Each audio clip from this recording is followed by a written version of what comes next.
So much in this week's Torah portion is disturbing. A person who has given birth is considered ritually unclean, prohibited from participating in temple rituals for over a month if the baby is male, double that time if she's a girl.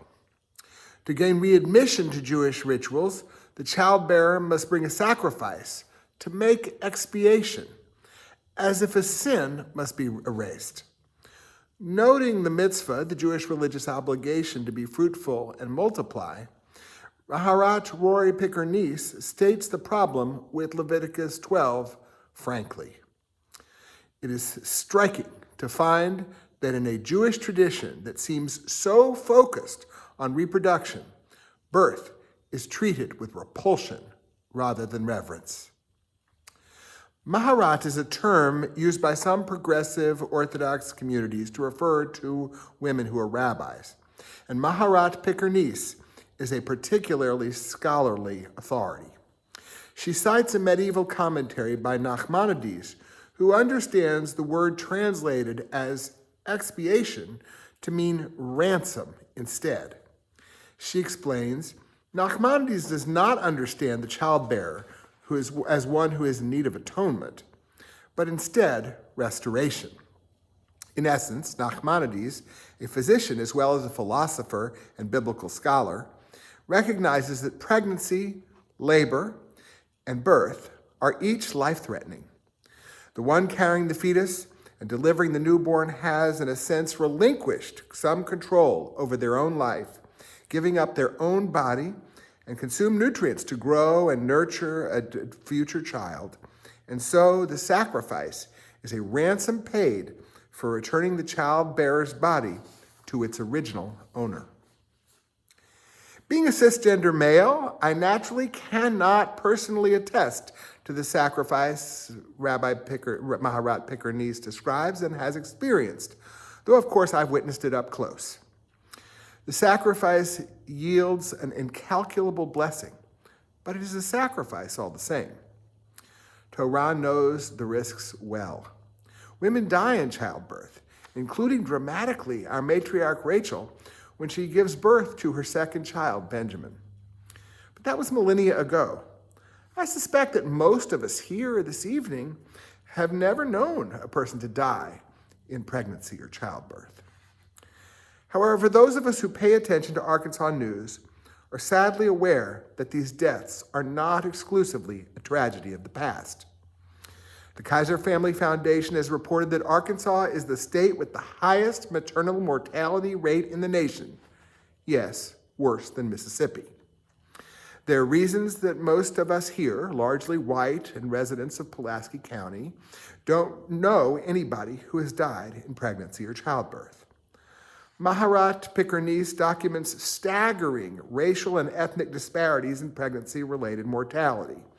From 2011 to 2016, the Centers for Disease Control recorded 42.4 deaths per 100,000 live births for blacks, whereas white childbearers had less than one-third that number at 13 deaths per 100,000 live births. The pregnancy-related mortality rate for a black childbearer is more than that of Asian Pacific Islander, white, and Hispanic childbearers combined. Maharat Picker-Nice does not address geography, but the Kaiser Family Foundation does. The death rate for Arkansas childbearers between 2018 and 2021 was 44 per 100,000 live births. Arkansas Advocate explains some of the factors that may be driving Arkansas's deplorable childbearing death rate. Many rural Arkansans lack the medical resources available to us in Little Rock, and 60% of rural hospitals in Arkansas do not offer labor and delivery services for expectant mothers. That means a pregnant person has to travel 30 minutes or more to a different community to deliver, presenting a higher risk of complications and death for both mother and child. Pregnant people are also less likely to get adequate prenatal and postpartum care when they have to travel outside their communities for it. In 2022, more than a fifth of pregnant Arkansans did not receive prenatal care until the 5th month of pregnancy, or had fewer than 50% of the appropriate number of prenatal visits, according to the March of Dimes 2023 Maternal Care Report. The worst part, the state of Arkansas's own Medical Mortality Review Committee found that 92% of those childbearing deaths were preventable. The state also found the Arkansas statistics to be consistent with Maharat Picker-Nice's report from the CDC. Black childbearers were more than twice as likely to die from pregnancy-associated causes. One member of the Arkansas General Assembly is particularly concerned. Representative Aaron Pilkington is from Knoxville, just west of Russellville, for those of you who, like me, would have to look it up. In the 2023 legislative session, Representative Pilkington, introduced several bills to bolster health care for childbearers. He said Arkansas policymakers should put our money where our mouth is in light of Arkansas's abortion ban, which he supports. Having prevailed in his quest to end legal abortion in our state, Pilkington proclaimed, "The next fight is to take care of mothers and children so they have what they need in order to have happy and healthy pregnancies." Some of the legislation Representative Pilkington proposed, for example, requiring Medicaid to cover depression screenings for pregnant Arkansans, was adopted and signed into law by Governor Sanders, as was a bill by Little Rock's Representative Ashley Hudson to provide support systems in public schools for pregnant and parenting teens. Representative Hudson's district includes our Temple. However, the most powerful of Pilkington's proposals was rejected. This one takes a minute to explain. Pregnant people are qualified for Medicaid at higher income levels than people who are not pregnant. That makes sense. However, that expanded eligibility used to end 60 days after childbirth. During the COVID health crisis, nobody could be disenrolled for Medicaid, so people who were qualified for Medicaid during pregnancy retained that coverage indefinitely until the health crisis ended.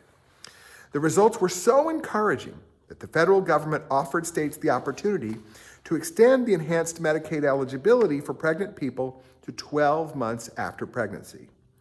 To date, 47 states, including all of Arkansas's neighbors and every single state in the South except Arkansas, have taken the feds up on that offer, as has the District of Columbia.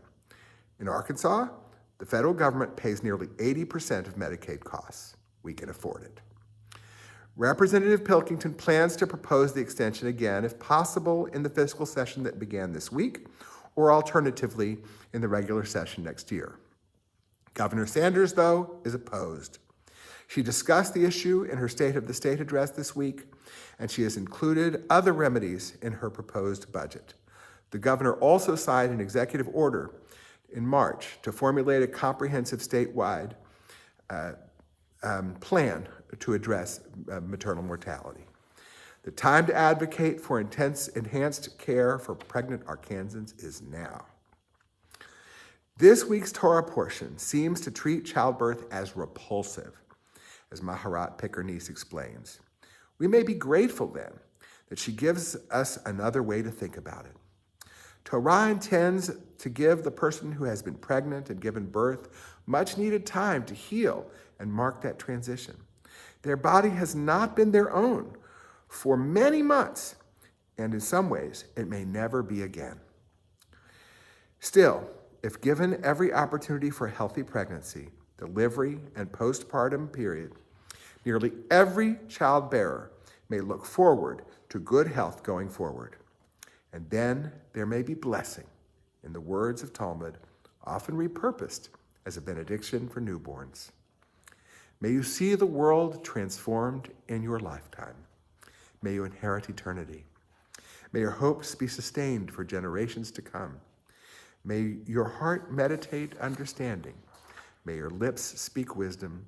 May your tongue whisper words of praise. May your eyes shine within the light of Torah. May your face be radiant as the brightness of the sky. Amen.